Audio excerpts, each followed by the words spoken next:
Salam, terima kasih karena bagi peluang untuk saya untuk buat kesaksian. Saya ingin buat kesaksian untuk diri saya, kesehatan saya. Yang mana dimaklumi saya mempunyai penyakit kanker payudara.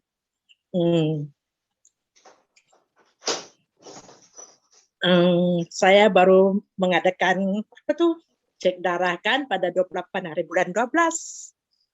Keputusannya pada 1 hari bulan 6 hari bulan 1. So saya jumpa dengan dokter bagi tahu bahwa semua cek darah saya bagus. So untuk kolesterol saya semuanya lah dalam 7 jenis. So saya mengucap syukur puji Tuhan karena membagi saya kesehatan yang baik. Terima kasih untuk dukungan doa dari ibu-ibu dan bapak-bapak dalam grup Job Meeting ini. Saat teduh bahwa the power of the love dengan ladies. Sebelumnya saya tidak mempunyai kesehatan yang baik, tapi kali ini bila saya mengadakan cek darah kan semuanya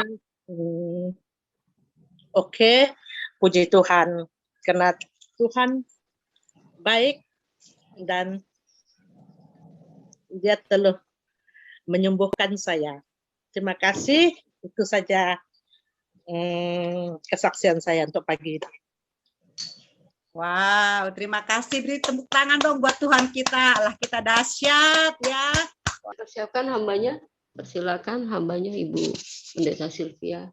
Baik, mari kita bersatu dalam doa.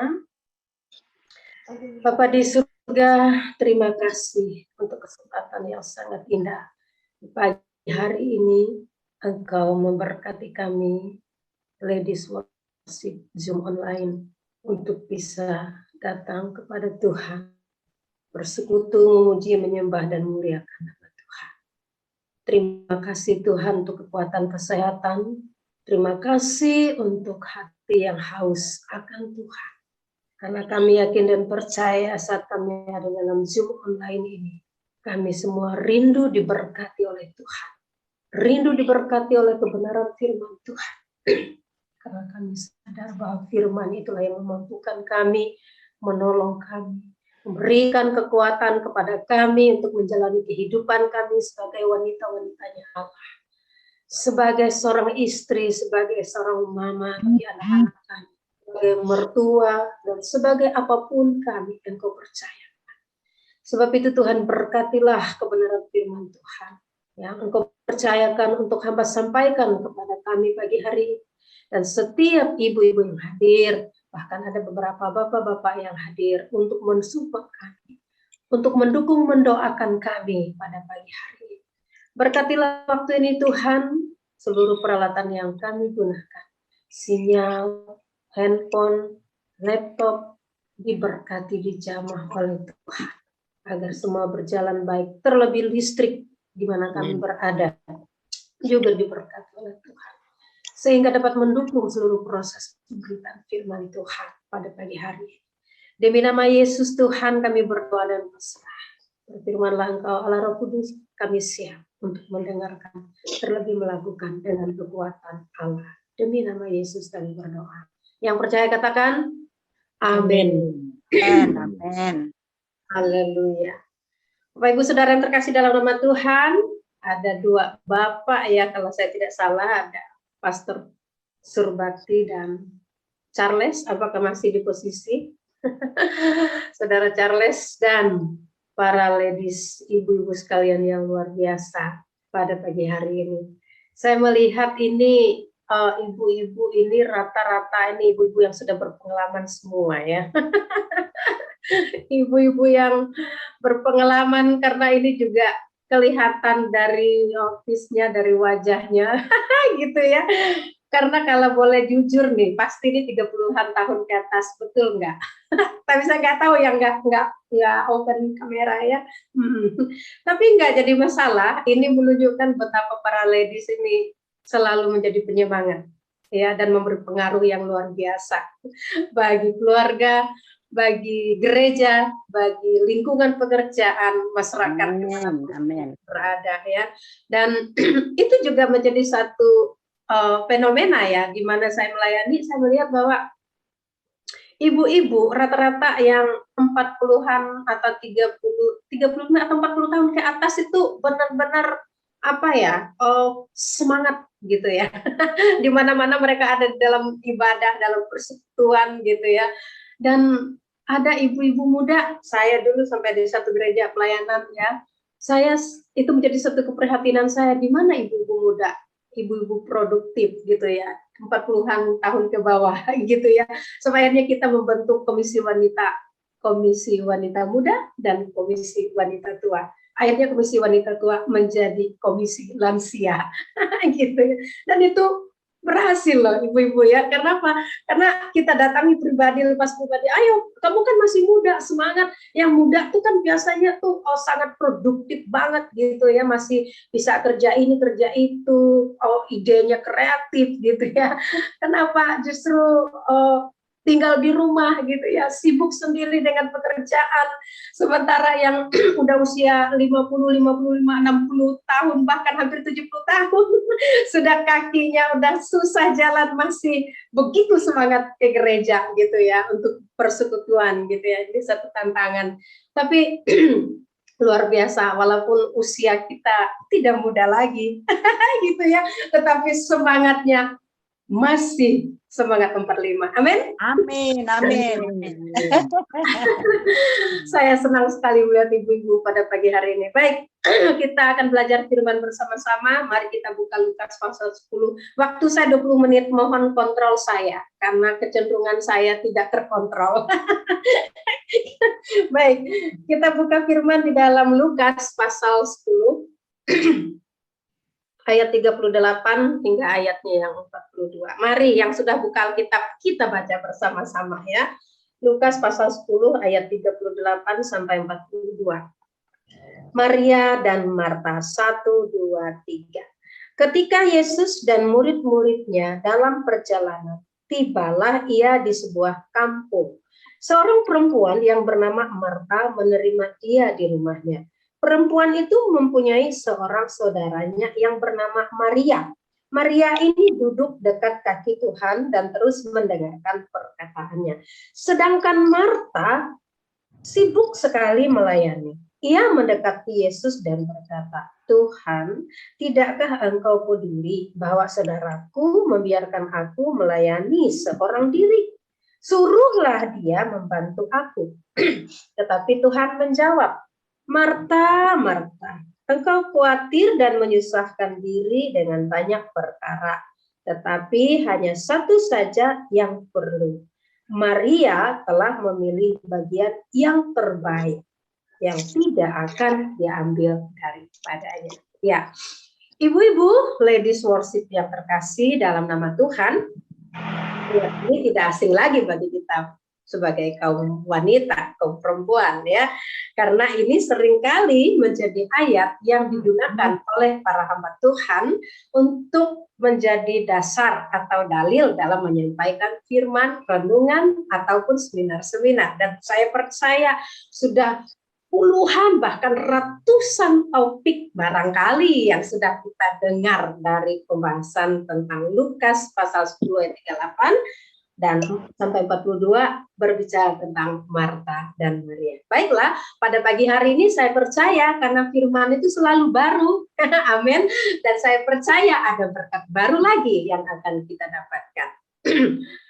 Ibu-ibu yang terkasih dalam nama Tuhan Yesus Kristus, ya, tema kita yang diberikan oleh Ladies Worship kepada saya, Ibu Tiar khususnya menghubungi saya, juga Pak Surbakti, thank you untuk kepercayaan yang diberikan, adalah memilih prioritas. Waduh, saya pun juga diperhadapi dengan masalah ini gitu ya.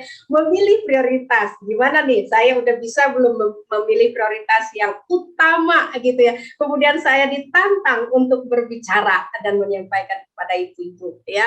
Ya. Oke, kita belajar bersama-sama. Tidak berarti kita sudah menjadi ibu-ibu yang sudah hebat dalam memilih prioritas kita gitu ya dalam hidup kita hari lepas hari.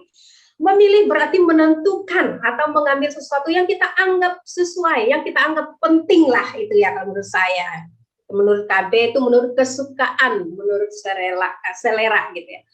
Sebuah istilah, prioritas berarti sebuah istilah di mana seseorang atau sesuatu yang dianggap dan diperlakukan penting dibandingkan hal lainnya. Prioritas adalah yang didahulukan dan diutamakan daripada yang lain. Artinya, prioritas itu ya, sesuatu yang kita anggap sangat penting, kita dahulukan, kita utamakan daripada yang lain. Sebab itu kita harus menentukan pilihan kepada itu. Mengambil itu menjadi pilihan kita. Gitu ya. Itu artinya memilih prioritas ya. Sesuatu hal yang kita anggap berguna, penting, bermanfaat, itu yang harus kita ambil. Itu yang harus kita pilih dalam hidup kita ya. Nah, ibu-ibuku terkasih dalam nama Tuhan, hidup dan prioritas itu nggak bisa dipisahkan. Hidup ini selalu diperhadapkan dengan prioritas ya. Nah, kita memiliki waktu, setiap kita memiliki waktu 24 jam dalam sehari, 7 hari dalam seminggu, 52 minggu dalam 1 tahun. Nah, pertanyaannya apa yang utama yang harus kita tentukan, kita pilih, kita lakukan? Yang tadi, yang kita anggap penting, yang kita anggap bermanfaat, yang kita anggap berguna, yang kita anggap menjadi sesuatu yang bukan saja berdasarkan kesukaan atau selera, karena selera atau kesukaan kita belum tentu menyenangkan hati Tuhan, gitu kan ya, belum tentu menjadi sesuatu yang baik bagi orang lain. Bahkan prioritas itu juga bisa menjadi sesuatu yang mungkin menyakitkan kita, gitu kan ya, menjadi sesuatu yang bisa jadi itu kontradiksi dengan selera kita, gitu ya, dengan kemauan dan keinginan kita. Tetapi itu sesuatu yang penting bagi kita dan bagi orang lain ya. Baru-baru ini saya melakukan pelayanan karena saya berada di kampung halaman saya di Kalimantan Tengah, di Palangkaraya. Saya ini kan kesini sedang dalam penelitian karena saya sedang menyelesaikan studi program untuk pendidikan agama Kristen dari UKI ya. Saya ambil program S3 ibu-ibu, dan saya mengambil penelitian itu lokusnya jauh sekali masuk ke pedalaman, sehingga saya berulang kali masuk ke daerah dan susah sekali sinyal. Tetapi saat saya hadir tengah-tengah keluarga, saya juga diperhadapkan dengan pelayanan kepada keluarga yang membutuhkan pelayanan sangat urgent, gitu, sangat penting. Maka saya memilih antara mengerjakan penelitian dengan pelayanan itu luar biasa. Saya tahu penelitian penting, saya punya deadline waktu yang harus saya selesaikan, gitu kan. Karena ada waktu di mana kita harus kumpulkan makalah, kumpulkan tugas-tugas, dan kita harus ujian. Tetapi di satu sisi saya juga melihat keluarga ini sangat rapuh, gitu ya. Keluarga ini butuh bantuan, butuh pertolongan.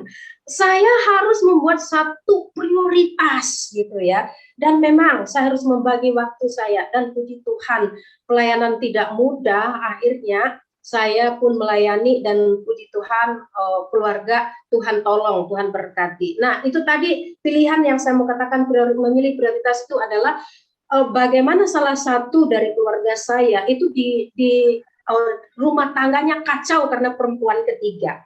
Karena orang lain ya, karena orang ketiga, maksud saya bukan perempuan ketiga ya, karena orang ketiga gitu ya, beda loh perempuan ketiga dengan orang ketiga ya.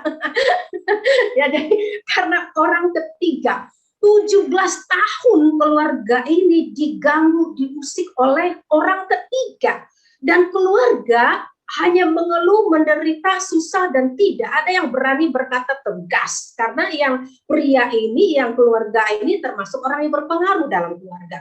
Nah, saat saya diperhadapkan dengan hal begini, saya harus menghadapi, akhirnya pun ada pertengkaran mulut, ada perdebatan saya hadapi. Dan akhirnya saya hadapi orang ketiga itu dengan berani, dengan luar biasa. Saya katakan, kamu jelas pelakor, ya. Kamu merusak rumah tangga keluarga saya 17 tahun, kamu tahu ya, keluarga saya sudah punya istri, punya anak, punya keluarga, punya ini dan itu. Kamu harus pergi dari keluarga saya. Saya katakan, dia marah dengan saya. Saya tidak peduli karena saya tahu apa yang harusnya saya lakukan. Saya bilang di dalam kekristenan tidak ada perceraian. kecuali maut memisahkan. Dia benci, dia marah mungkin dengan saya gitu ya. Tapi buat saya nggak apa-apa. Saya tahu itu satu pilihan, prioritas penting ya. Seperti tadi kan tidak selalu sesuai dengan selera kan ya, kesukaan gitu kan ya. Tapi saya tahu itu saat itu diselesaikan, maka rumah tangga itu menjadi aman ya, bisa kembali pulih. Kemudian pelakor ataupun yang kita sebut dengan orang ketiga pun mengurus kehidupannya sendiri. Akhirnya tidak lagi dikejar-kejar, akhirnya tidak lagi selalu mengalami ketakutan dan kekhawatiran. Di ibu-ibu yang terkasih, memang dalam hidup ini ada banyak hal ya yang harus kita lakukan dalam waktu ini, prioritas-prioritas penting yang harus kita buat. Nah, ada beberapa hal yang menjadi pemikiran kita penting dan mendesak, lakukan segera, penting dan mendesak. Namun ada juga yang tidak penting tapi mendesak, gitu, kayak rencanakan, gitu kan ya. Ada hal yang penting tapi tidak mendesak, bolehlah minta bantuan orang lainnya untuk lakukan, gitu kan ya. Tidak penting tapi juga tidak mendesak, tidak apa-apa, tunda aja atau kita tinggalkan. Jadi ada paling tidak penting dan mendesak, segera lakukan, jangan tunggu-tunggu nanti. Buat pilihan prioritas. Penting, tidak penting namun mendesak, rencanakan, masih ada jeda waktu ya. Nah, penting namun tak mendesak, boleh minta bantuan orang lain. Tidak penting, tidak mendesak, sudah singkirkan. Kalau memang itu enggak terlalu ini, atau tunda saja ya. Nah, ibu-ibu yang terkasih dalam nama Tuhan, kita belajar dari Marta dan Maria. Marta itu orangnya bersifat tenang, bisa mengontrol emosi dan cenderung menggunakan logika. Ya, dia yang sebagai penerima tamu tadi ya. Kita bisa melihat sifatnya ketika Marta berdialog dengan Yesus mengenai kematian Lazarus. Di sana kita bisa dia berdialog. Meskipun dia mengaku Yesus Tuhan, Marta itu mencegah Yesus membuka pintu kubur Lazarus, saudaranya ya. Karena dia tidak percaya Lazarus tidak bisa bangkit kembali. Beda dengan Maria. Maria ini bersifat heboh, penuh semangat. Agak sedikit beda nih kalau kita lihat di dalam pelayanan ini ya. Kok malah Marta yang sibuk melayani dan Maria yang kelihatan duduk di dekat kaki Yesus. Tapi ini sifat mereka, gitu ya.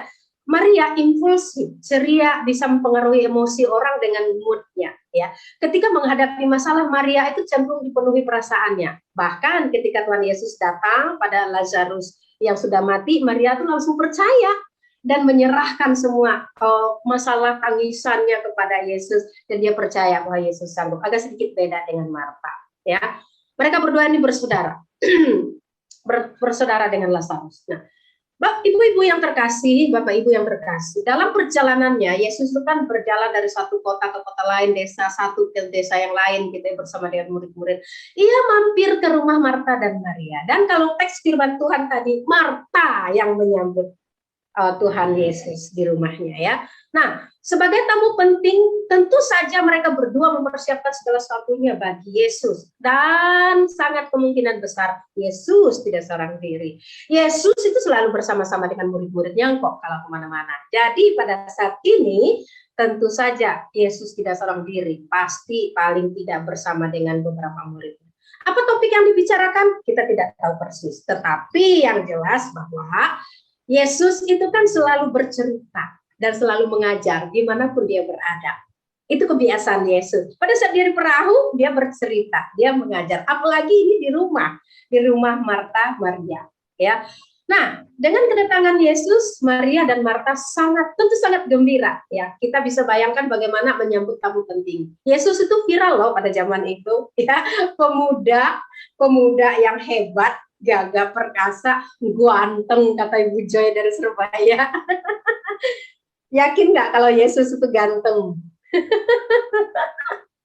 Itu pasti jadi idolanya para ladies.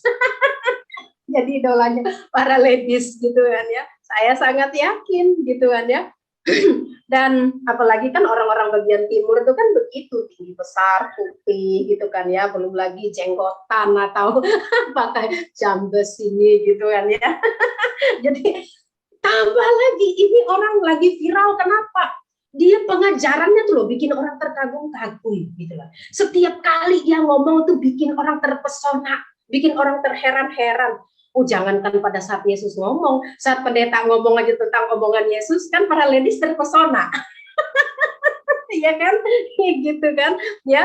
Apalagi Pak Pendetanya yang bisa apa banyak tuh dibumbu-bumbuin dengan guyonan, gitu ya, dengan candaan, dengan lawak, wah semakin tambah lagi penampilan Pak Pendetanya yang luar biasa, tambah lagi karisma Pak Pendetanya, kebapaan banget gitu ya, kebapaan banget gitu ya. Jadi Yesus itu orang yang sangat viral pada saat itu, ya, dan dia mengajar luar biasa. Lebih-lebih lagi dia bisa membuat orang buta menjadi melihat, orang lumpuh bisa berjalan, gitu kan ya.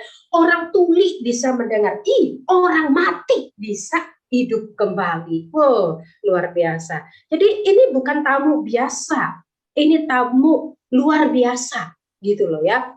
Sebab itu sangatlah dimaklumi dan dipahami jika Maria dan Marta ini pasti super senang, bahagia, gembira, dan super sibuk.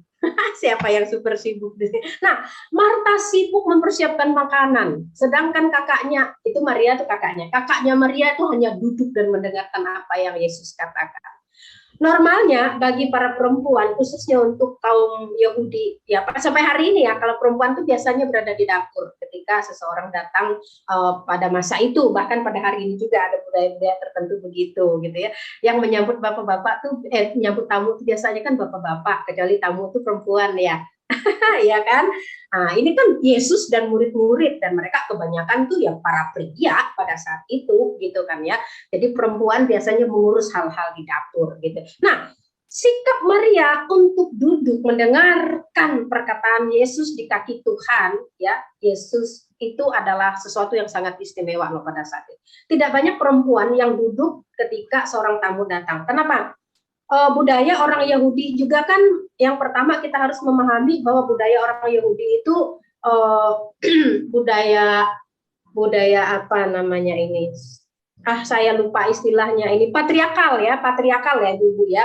Sama seperti budaya juga, patriarkal itu artinya di mana laki-laki lebih dominan daripada perempuan ya.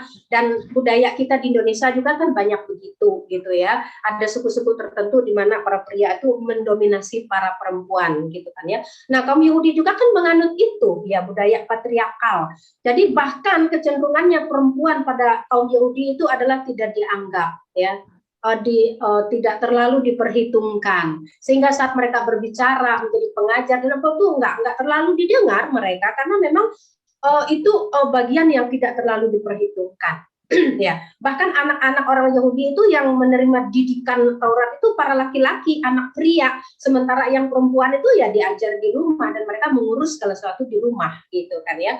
Nah, saat Maria tiba-tiba duduk di depan kaki Yesus bersama dengan para murid yang lain, itu kan sesuatu yang aneh tanda kutip gitu kan ya pada saat itu. Sebab itu kalau Maria sanggup melakukan hal ini, dia duduk mendengarkan Yesus, itu kalau boleh dibilang dia juga agak berlawanan dengan tradisi, dengan budaya pada saat itu gitu kan ya. Tetapi ternyata apa kata Yesus loh, nanti itu yang perlu kita lihat ya. Nah, karena kesalnya Marta itu menegur Maria di depan Yesus. Dia mendatangi Yesus, mendekati Yesus, kata firman Tuhan, dan para tamu yang lain dengan satu harapan bahwa Yesus akan menyuruh Maria untuk membantunya di dapur seperti kebiasaan orang Yahudi pada umumnya pada saat itu. Marta berkata, Tuhan, tidakkah engkau peduli bahwa saudaraku membiarkan aku melayani seorang diri? Sebenarnya itu adalah satu kritikan dan teguran halus daripada Marta, bahwa yang namanya perempuan itu nggak layak loh duduk di depan gitu loh ya, menghadapi tamu, harusnya tuh di belakang loh, gitu loh maksudnya ya. Jadi sehingga dia mendekati Yesus dan menyuruh Yesus membantu, dan katakan suruhlah dia membantu aku, ayat yang ke-40 ya. Coba kita lihat dulu. Sedangkan Marta sibuk sekali melayani, ia mendekati Yesus dan berkata, Tuhan, tidakkah engkau peduli bahwa saudaraku membiarkan aku melayani seorang diri? Sebenarnya ini tidak sekedar satu kritikan atau satu satu protes bahwa dia sedang melakukan pekerjaan seorang diri, kalau dia menjadi seorang perempuan yang tidak kalau orang Dayak bilang itu mungkir, kalau kerja itu, aduh aku semua yang kerjain, kamu nggak kerja, nggak usah juga aku kerja, gitu, nggak ada. Saya rasa pikiran itu di dalam diri Marta sih enggak, tapi boleh jadi ini menjadi satu protes dia. Maria, nah, kamu kok duduk di depan para pria, harusnya kita tuh melakukan ini dan itu, gitu ya. Nah, ibu-ibu yang terkasih dalam nama Tuhan, tapi nanti justru perkataan Marta ini yang akan mengubah paradigma, ya, yang akan mengubah satu konsep tentang perempuan dan juga tentang pelayanan, mana yang penting dan tidak penting, ya. Nah, pertanyaannya kan, mengapa Marta itu harus meminta Tuhan Yesus untuk menegur Maria di hadapan umum, ya enggak? Sebenarnya ibu-ibu kalau boleh kan datangnya aja si Maria, dibisikin, didekatin, katakan, Maria, jangan kamu duduk di sini, ya, kita kerja di belakang, bantu siapin ini, kerjakan ini itu, gitu ya.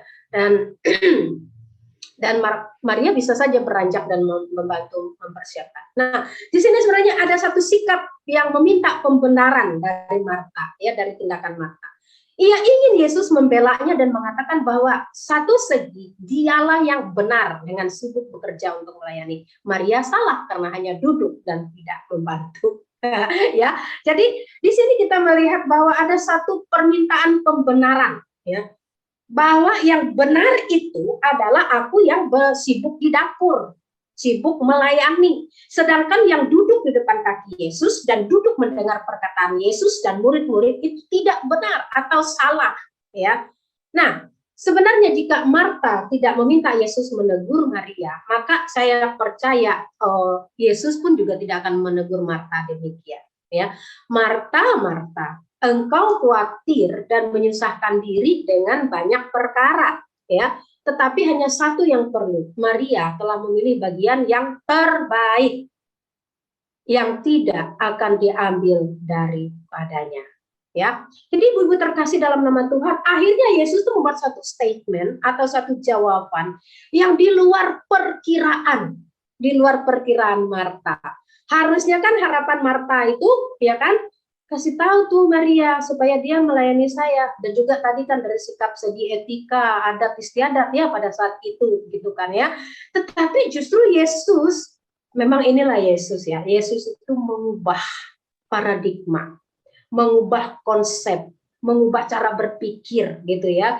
Cara berpikir yang salah itu dimasukkan oleh Yesus sedemikian halus di sini ya. Tetapi itu sangat menyentil, gitu ya. Itu sangat menyentuh, gitu ya. Marta, engkau khawatir dan menyusahkan diri dengan banyak perkara. Tetapi satu yang perlu, bahwa Maria telah memilih bagian yang tidak dapat diambil daripadanya. Teguran Yesus itu sungguh-sungguh mengandung unsur kasih loh, ya. Karena tidak ada perkataan kasar atau keras yang diucapkan oleh Yesus di sini, ya. Kita melihat di situ Yesus benar-benar memberikan satu sikap kasih, satu pemahaman, pengajaran yang baru atas Maria. Nah, perkataan Yesus ini ditujukan kepada Marta bukan karena dia sibuk mempersiapkan. Perhatikan ya ibu-ibu. Yesus tidak mencela, betul? Yesus tidak menghina ataupun Yesus tidak marah atas sesuatu yang dikerjakan oleh Marta. Tidak sama sekali, ya. Justru karena dia meminta Yesus untuk menegur Maria, dalam hikmat dan pengertian Yesus mengatakan bahwa dari banyak yang bisa dilakukan, ya, pada saat menyambut Yesus, Maria telah memilih yang terbaik, yang tidak bisa diambil daripadanya.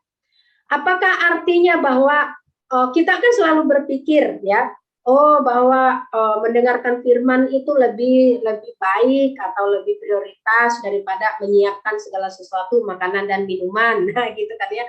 Bayangkanlah ibu-ibu ya, kalau kita sepanjang hari kerjaan kita hanya mendengar firman dari subuh sampai malam hari, kerjaan kita hanya mendengar firman, ada di depan TV atau kuping kita ada Bluetooth dan kita tidak mengerjakan apa-apa.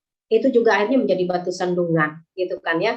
Karena nyata-nyatanya kita dalam kehidupan hari lepas hari, kita butuh yang namanya mempersiapkan segala sesuatu. gitu kan ya. Kita perlu bangun pagi, membereskan tempat tidur, kita perlu ke dapur, menyiapkan sarapan kita 1, 2, 3, bahkan kita perlu di siang hari mempersiapkan makan siang, mempersiapkan makan malam, kita juga perlu keluar, kita perlu bekerja, kita juga perlu melakukan berbagai aktivitas gitu ya. Jadi semuanya itu diperlukan, dibutuhkan ibu-ibu. Hanya memang di sini adalah pada saat momen-momen tertentu, penting dan mendesak, tidak penting namun mendesak. Nah, itu yang perlu kita pahami, gitu kan ya. Tidak mendesak, ya, tidak penting, tidak mendesak. Itu ada hal-hal yang perlu kita pahami di situ, ya. Ya, Maria memilih bagian. Yesus menolak permintaan Marta dengan halus dan mengatakan, Maria telah memilih bagian yang terbaik dan tidak bisa, bahkan yang terbaik dari antara keduanya. Mengapa?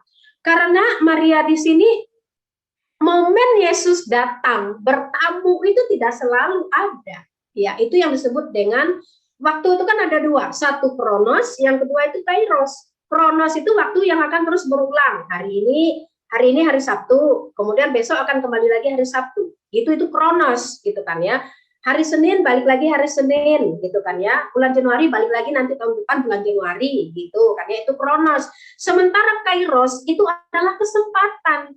Dan ini berbicara tentang kairos ya. Kairos itu bicara tentang momen, tentang kesempatan yang tidak akan bisa terulang lagi. Nah, ini yang sebenarnya kita tuh butuh yang namanya hikmat pengertian untuk membuat prioritas ya dalam hidup kita. Ya, jadi kita menangkap kairos itu saat Yesus bersama dengan murid-murid itu adalah kairos yang tentu tidak akan mungkin bisa terulang lagi. Boleh Yesus bertamu lagi ke rumah Maria dan Marta, tapi momennya sudah berbeda, pembicaraannya sudah berbeda, acaranya sudah berbeda. Ya, sebab itu memang kita harus jeli gitu ya melihat segala sesuatu, kronos dan kairos. Nah, ibu-ibu, mengapa Yesus mengatakan bagian yang tidak bisa diambil daripadanya? Karena memang firman itu kekal. Ya, rumput akan kering, bunga akan layu, tetapi firman Tuhan kekal selama-lamanya. Itu kata firman di dalam Yesaya 40 ayat yang ke-8. Sementara di dalam Yohanes, pada mulanya adalah firman. Firman itu bersama-sama dengan Allah, dan firman itu adalah Allah. Iya, pada mulanya bersama-sama dengan Allah. Segala sesuatu dijadikan oleh Dia, dan tanpa Dia tidak ada sesuatu pun yang telah jadi di segala yang telah dijadikan. Ya, firman itu kekal, perkataan Tuhan itu kekal, dan itu sesuatu bagian yang tidak bisa diambil daripada kita. Nah, ini sangat penting. Nah, ibu-ibu yang saya kasih dalam nama Tuhan Yesus Kristus, ya, dari hal ini yang kita pelajari bahwa sesungguhnya jenis dua perempuan ini memang kita butuhkan bersama-sama dalam hidup kita. Dalam hidup ini kita selalu memiliki Marta dan Maria. Ada yang mendengar, ada juga yang sibuk bekerja. Biasanya kita cenderung membandingkan keduanya dan mengatakan Marta tidak lebih baik daripada Maria. Ya, nah di dalam gereja kita juga memerlukan Marta, orang yang selalu repot dan merencanakan segala sesuatu, dan Maria orang yang duduk mendengarkan dan menikmati firman. Tanpa Marta, maka tidak akan ada orang yang mempersiapkan segala sesuatu. Tanpa Maria, tidak akan ada orang yang mendengarkan. Jadi artinya kedua fungsi ini, kedua peran ini sama-sama kita butuhkan. Hanya sekali lagi momennya, kairosnya itu perlu kita perhatikan. Ya, perlu kita perhatikan. Sebab itu kan kalau ibu-ibu itu namanya para wanita nih ya, kita itu membuat satu keputusan dalam pekerjaan kita penting. Misalnya di satu hari kita bekerja hari demi hari lah ya. Kita harus nyapu ngepel ya, kita kerja sendiri di rumah, kita juga harus cuci pakaian, kita juga harus masak untuk persiapan keluarga kita. Maka apa yang harus kita utamakan? Yang kita dahulukan itu apa? Ya, misalnya nih, ya, tentu saja kita kalau pagi hari kita mempersiapkan sarapan, ya, masak nasi dulu kalau nasi nggak ada, kemudian mempersiapkan lauk. Nah, kita juga bisa sambil mencuci pakaian. Pakaian kita masukkan ke dalam baskom, lalu bersih, masukkan ke dalam mesin cuci, kemudian diputar. Sementara nasi masak, sementara lauk masak, kita sambil bisa mencuci pakaian, betul kan? Ya kan? Sementara tanak nasi kita di rice cooker setengah jam lebih, kita bisa sambil nyapu, kita bisa sambil ngepel. Jangan kita bangun pagi itu langsung nyapu ngepel sementara anak kita, cucu kita butuh sarapan gitu kan ya. Kita nyapu ngepel sampai bersih semua. Lah, jamnya anak kita harus sekolah, jamnya anak kita harus berangkat bekerja. Di meja makan gak ada makanan.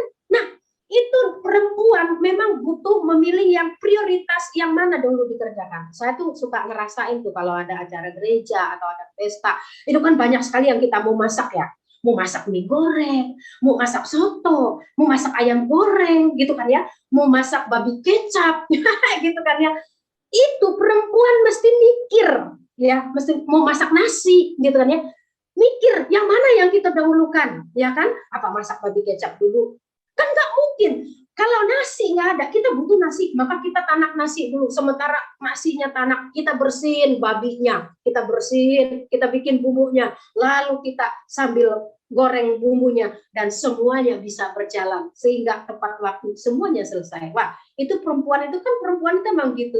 Dia bisa sambil goreng tempe, dia bisa sambil gendong anak, dia bisa sambil nyapu, dia bisa sambil terima telepon, dia bisa sambil nonton TV. Ah, itu perempuan luar biasa. Coba kalau kita ada pria di sini ya, tidak berarti, tapi ini real loh, real ya. Laki-laki itu nggak bisa seperti perempuan, sebab itu perempuan ini disebut penolong, hebat dia. Di dalam diri perempuan itu luar biasa, gitu kan ya.